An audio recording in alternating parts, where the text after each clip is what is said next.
Yes, baby.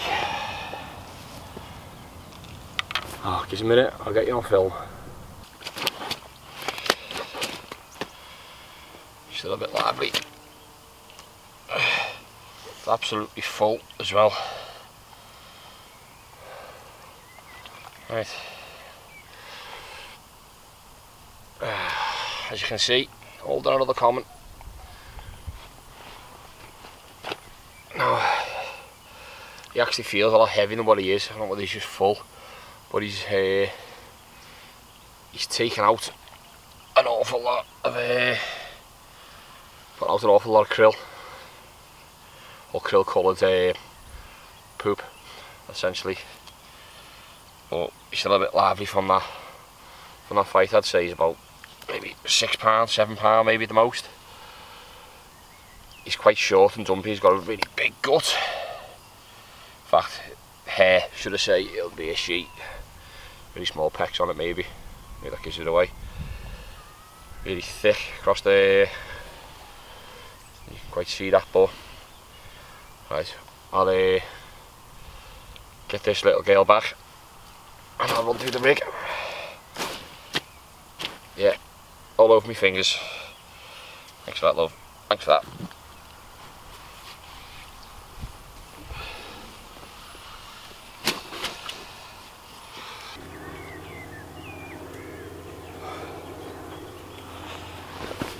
Well, there you can quite the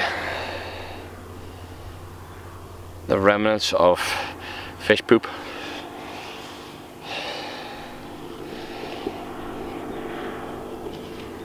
Oh,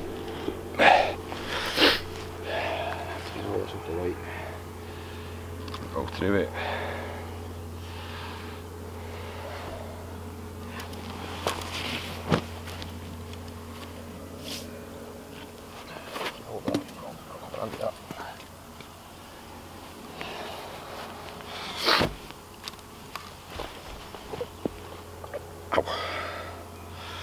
Right, again what we've got here is a 2 ounce distance lead, same setup as I showed you on Saturday. Quick change on it. I don't even in focus there, but yeah, with the quick change, and then on the other short a short run on this lead core, same as yesterday, same as Saturday, should I say. So it's about 4 inches worth of a run. So a tiny bead that'll obviously pull off in case of any. Well, I pulled it right up to the end of the lead core anyway.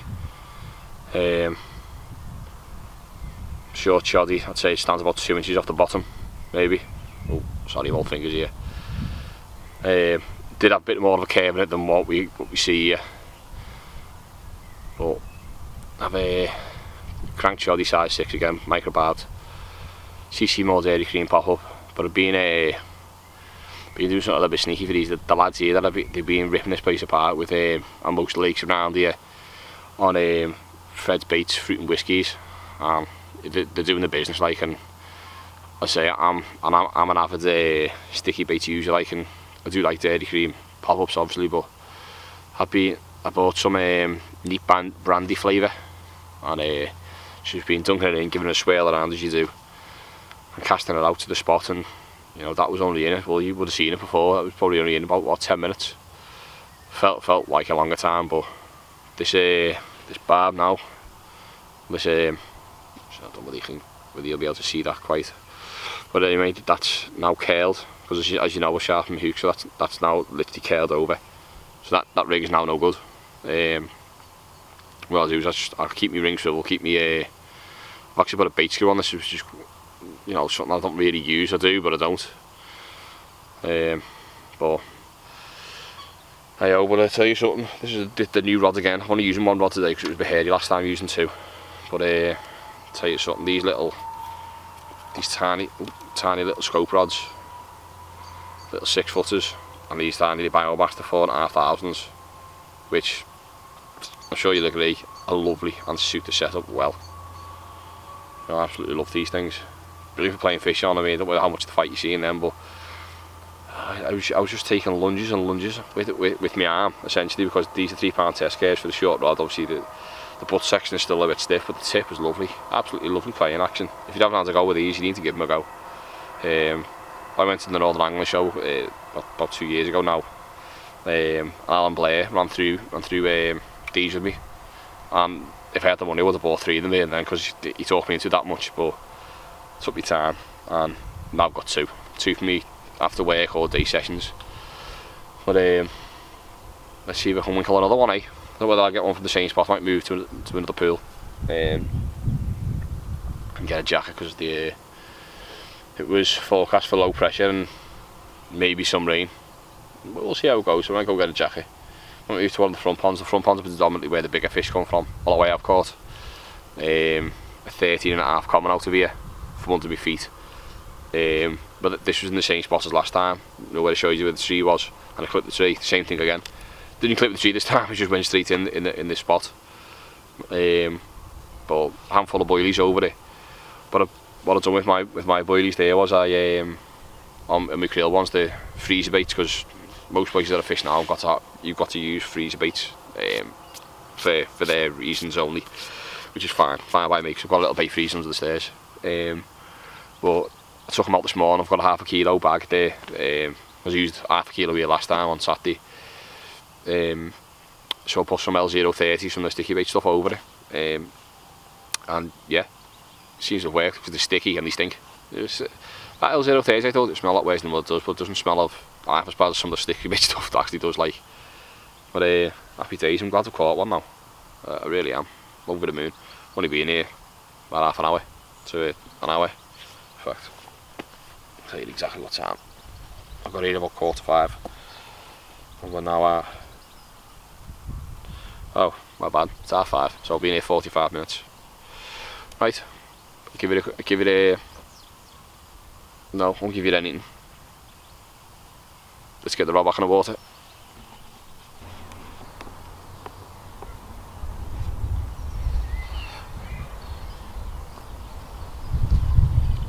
Just watched that film back and I'll tell you something.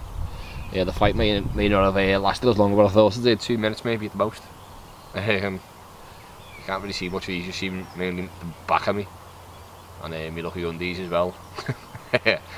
Lang them ones in this morning. But yeah, I'm happy with that, like. I'm happy with that. I mean, we've got a take on film as well. I mean, it's not the take that I wanted to get, but it's a take, and it like resulted in a fish, and that'll do me all day long. Just want to try and get a mirror on shot on camera now, because the mirrors in here are stunning. You know, there's a couple in here like really heavily plated mirrors in here, like pure big apple slices, old English carp, and they're only small. You know, the biggest one, well, I think it was the biggest one, the mug. That died last year, unfortunately, as I said in the previous vlog. That would have been really good to get on camera, but I never did catch it, even though it was the mug. But let's just see what's what, eh? See if I can snap another one. Got another couple of hours here. Well, this doesn't produce in the next, say, half an hour. I'm gonna shoot off to the pond. But I've just had a liner then. I've just turned you back on. So let's see what we can do. And for all you people out there thinking I just use chods all the time, I don't. This is a relatively new thing for me. I've never really used a chod in my life. First time I actually ever used one, I did catch a 20. My first ever £20 fish. And after that I never used them again really. It was just something about them that I didn't really like, but now I sort of hone the technique of how to fish them really, even though you can't really fish them wrong, but there is. There's a time bait and all maybe that I can think of for one that I did try a chod again. And the bailiff there, Roy, said to me, he said, oh, peg 15, it's got this fish all over, it's black with them out there. I was like, okay, that's sound. He said, hinge stick rig, but no leg core, because you get bogged down in the silkweed. I was like, alright, Roy, yes, sound, no problem. So I put a long running shot on. And when I say long running shot, I think I had about 6 or 7 foot of longness of it to it. So basically the shot could run 6 or 7 foot from the lead to this top bead. And I think that was a mistake. It was definitely a mistake. I should have maybe made that a foot to 18 inches maybe. I was hitting 80 yards with a I think it was a 2-ounce lead. So it was on the spot on the edge of my boundary line. And I was getting liners all night, and you know there's fish all over you, and it frustrated me because I never fished in weeds so heavy in my life. Because unless you've been to bait and all, it was hard like.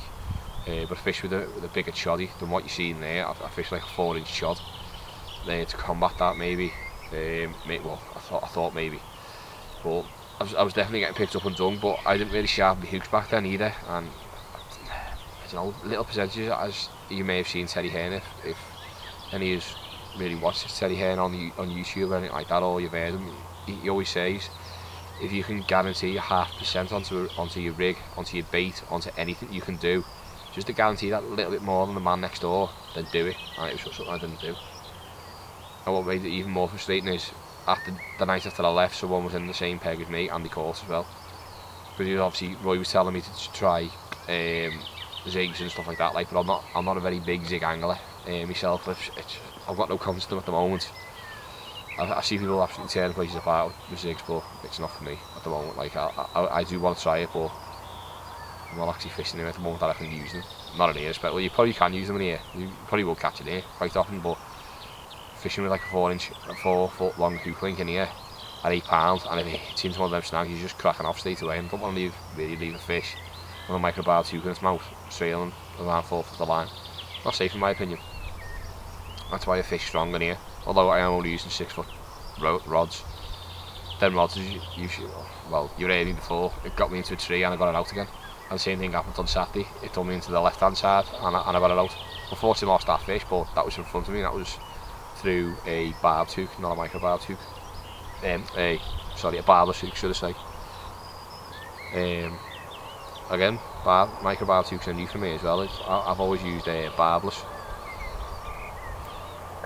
But again, some of the waters that I'm fishing this year, like Langley and Ravi Mere, they're all microbarbed.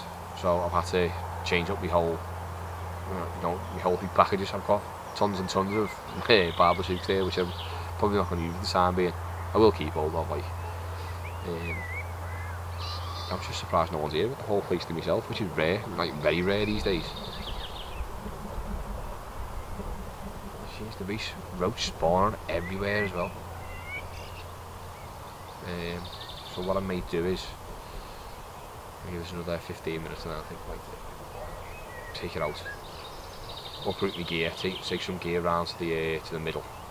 I haven't showed you the middle yet, but basically the middle is like an island on its own, surrounded by lakes. It's spot on. If every lake in here does interconnect via channels. Obviously this channel at the back here is the biggest channel, the widest should I say. The rest of them are like about 1.5 foot wide, 2 foot at most. Little bridges going over that. This one's a dodgy bridge. It's only got a single plank across it. Strong, like been there for decades. It ain't never coming out. It's like a sleeper. Let's see if this one goes off. This one was only in 20 minutes last time it went off, so it's due any time. But I may just oh, little bleep. Oh, something's definitely just did that line, and it just pinged everywhere. You wouldn't be able to see that on camera, but I could. The stuff hanging on my line, I could see it going everywhere then. Could just be a roach tapping into it. Bouncing again. Oh no, that looks like it's gonna go. Fingers crossed for us, folks.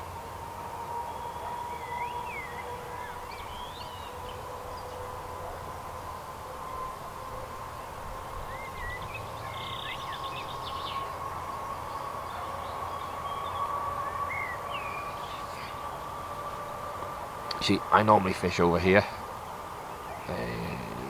around here somewhere, and right down here, literally under my feet. And some people say to you, oh, I fish under my feet. No, I do fish under my feet. And the margins are quite deep here. A 20-pound fish could easily swim past your feet and you'd never see it, which is a good thing. But there's only 120 in here, 2 maybe the right time of year. And that's a feat, this size of place that I'm in. Again, it's that sort of lake that I don't want to name. But many of you that have been here will know. will know what this place is. But it's just, it's a brilliant place. I love it because it's so quiet, no one really comes here. Especially because a lot of people don't want to come here because it hasn't got these massive £30 fish, £40 fish and all that. I come here to catch a proper piece of history and to catch some really stunning looking fish. I mean, that common there, I've only ever caught one coming out of here like that, and I was at £13.5. I was telling you about before, this was a smaller version of it. That was quite dumpy, that one. I've never caught that one before. And before everyone thinks we're never going to recognise them, they're common. Every common here's got a different pattern to it, even though the scale pattern are the same. But there's one I nicknamed the beauty spot because it had like a big, I don't know, hard lump on the side of its face, but with a big black lump on it. And the size like a 5p, but I recognise it again. Obviously that little fat common that I caught before, I'm going to call that loud fatso because it was fat. There's a lot of fish in here, like, which obviously the mirrors are more noticeable, like, and the mirrors are very, very pretty, very old. I'm just trying to get one out for you. I've caught a few, like, if any of you on my Facebook page, you'll see a couple of the mirrors that I've caught. I'll try and upload them onto the Liverpool Carper page.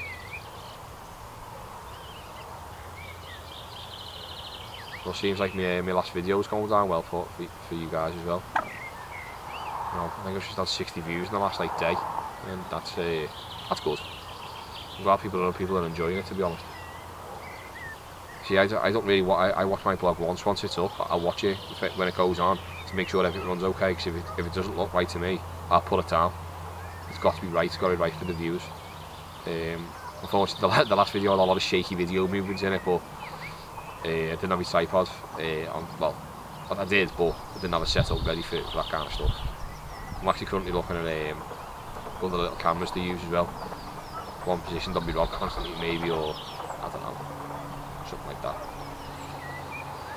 Got to go a few ideas, but if anyone's got any ideas that they want me to put into place, then by all means, private message me, or just private message me on Facebook, or if you haven't got Facebook, then comment on the YouTube page, on the video, on the bottom of the blog.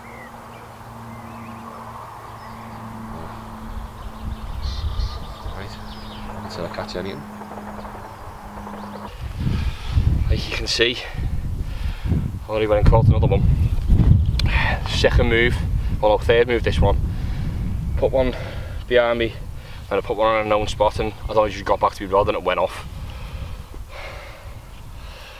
But I'll tell you what, this is a nice common, this one. He's about, I'd say £15, easily.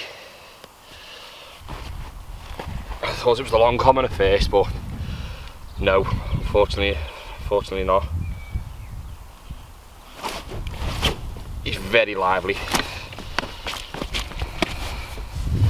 I'd say yeah, about £12–15 this one.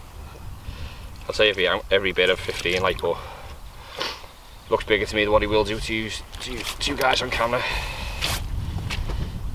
He behaves himself. He's been sitting in the net for a little bit. One second, he's just not behaving himself. He's got a little bit of an infection on the top of his back, which I can treat with propolis.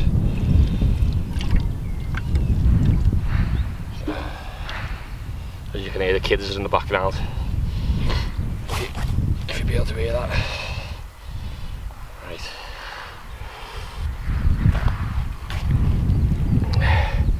Now he is an absolutely lovely common.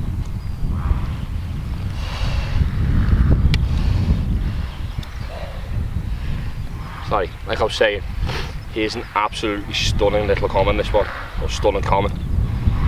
You know, bat average for any of this, but lovely all the less. You know, you can't really go wrong with these sort of fish. He fought like a demon, this one.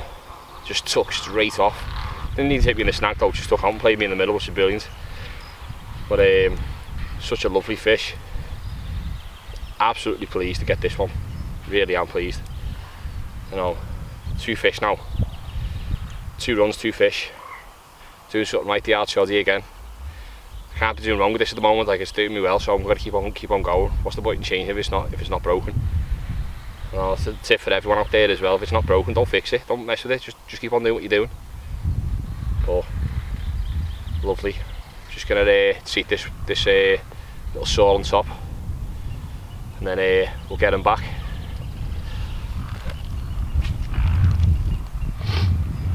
Get more gear on.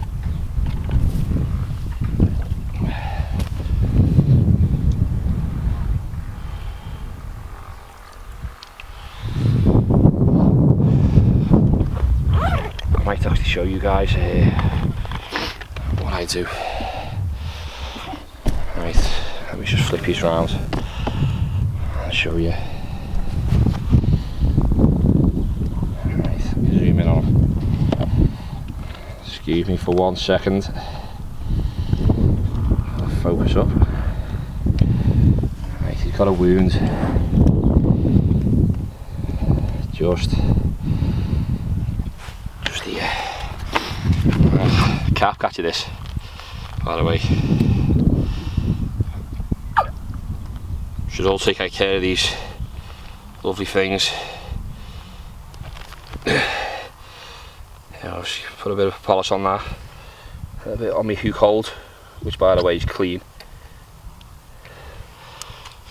And then I've checked for other saws, he hasn't really got any, to be honest.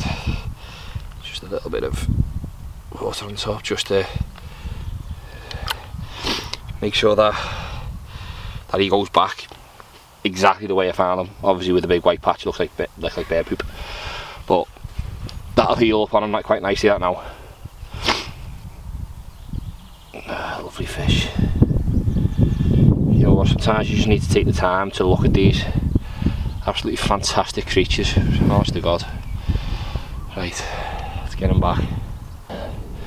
Right, well, I've just slipped that I'll come back. Let me just straighten you up a little bit there.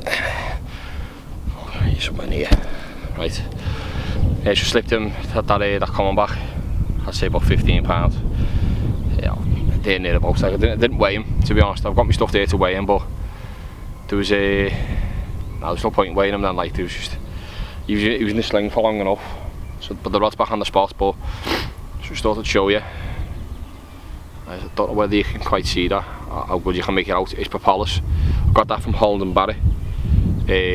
Now it's actually made for human. Usually you put it on saws, mouth wounds, the lot. But the carp catcher got me onto that. Now it's only cheap, that's only like £3 or something, or £4, whatever it is. I've got 2 bottles of that. I've got one that's half full and this one that's nearly new, which is whatever I could grab. I've got one in each pocket. So I've always got something, one pocket that I know has got something in it all the time. Yeah, that's just me being me. That's a bit of OCD there really, but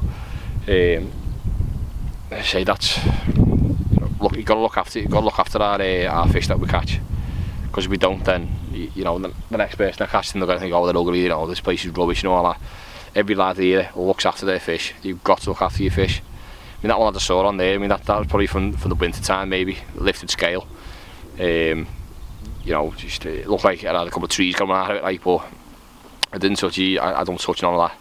I just put some stuff on it, and you know, I done that last time I was here. Found one with the exact same wounds on the top, and it was a smaller common, funnily enough, and I caught it again not so long ago, and it was completely healed. You know, there was a bit of a scar where it was, but it's healed nevertheless. But I'm still trying to get one of these proper scaly mirrors for you. You can't do it at the moment.